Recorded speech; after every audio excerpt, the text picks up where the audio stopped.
अनंत नाद को लेकर किसी ने एक क्वेरी लिखी थी कि उनको याद ही नहीं है कि ये नाद उन्हें कब सुनना शुरू किया था। अभी उनकी एज 45 के आसपास है और उनको ये नाद बहुत पहले से सुनाई दे रहा है और ये बंद नहीं होता। और सबसे बड़ी प्रॉब्लम उन्हें जो है वो ये कह रहे थे कि आवाज़ बदलती नहीं है, कंटिन्यूअस वही आवाज़ चलती है।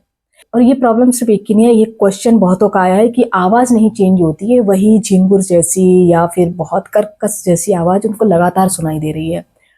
तो आज हम इसी को डिस्कस करेंगे। तो अगर आप भी ये जानना चाहते हो कि ये जो अनहद नाद हमें सुनाई देता है और उसमें जो तीखी सी आवाज़ स्टार्टिंग में आती है, इसको श्री कृष्ण भगवान की सुरीली बांसुरी की धुन में कैसे बदलना है, उसे जानने के लिए इस वीडियो को पूरा एंड तक देखिए। Okay, hello everyone, welcome to this channel. सबसे पहले शॉर्ट में हम समझ लेते हैं अनहद नाद क्या है, जो मैं ऑलरेडी कई बार डिस्कस कर चुकी हूँ।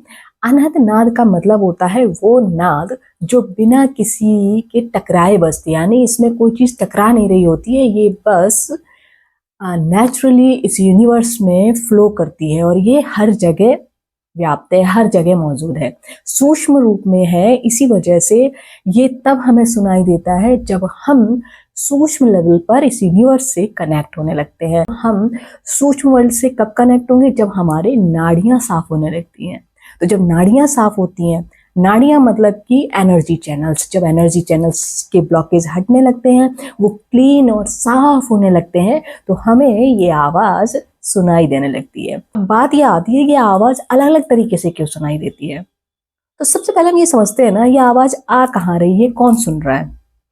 यह आवाज़ भले ही इंटरनल आवाज़ है, मीन्स एक कान बाहर की ओर है जो हमें बाहर की आवाज़ सुनाता है, और एक कान अंदर की ओर समझ लीजिए जो हमें अंदर की सूक्ष्म आवाज़ों को सुना रहा है, जो कोई और नहीं सुन सकता, आप ही सुन सकते हो। तो ये आवाज़ कहाँ आ रही है? नाड़ियों में, यानी एनर्जी चैनल्स में, जो कि हमारे ही शरीर से कनेक्टेड है, यानी कहीं और नहीं है, इसी शरीर में है।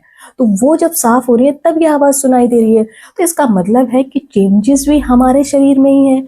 तभी जैसे जैसे नाड़ियां क्लीन होने लगती हैं और ये आवाज़ जो है इसकी फ्रिक्वेंसी चेंज होने लगती है और ये श्री कृष्ण भगवान की मधुर सुरीली बांसुरी की आवाज़ में बदल जाती है।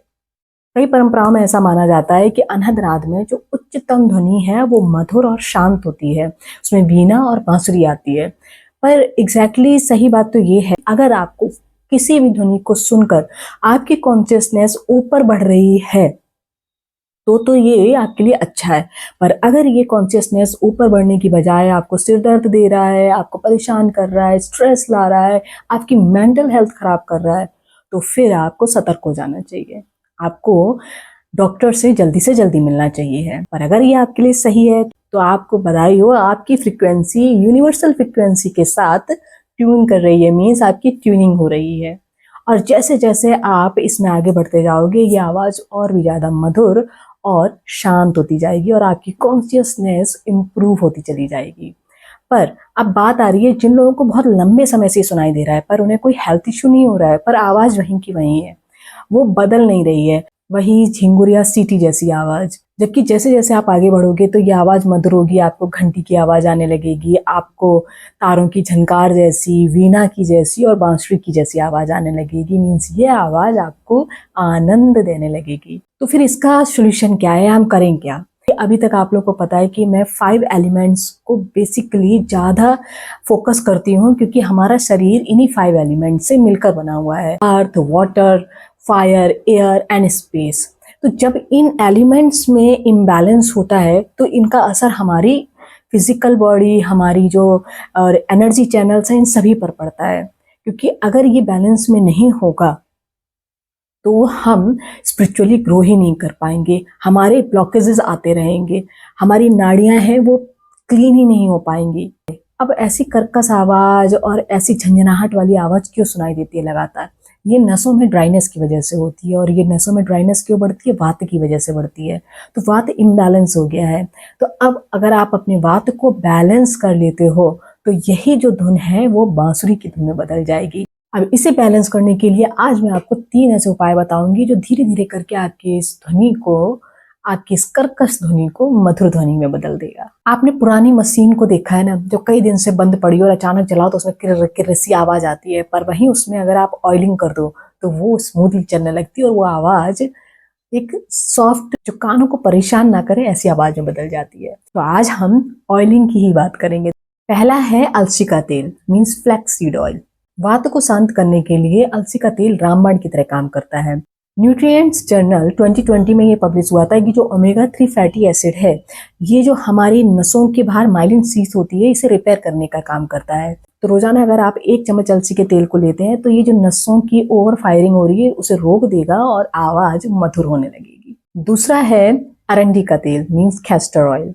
According to international quarterly journal of research in Ayurveda, जो ये अरंडी का तेल होता है, ये नसों के भीतर जाके उसकी रूखेपन को खत्म कर देता है।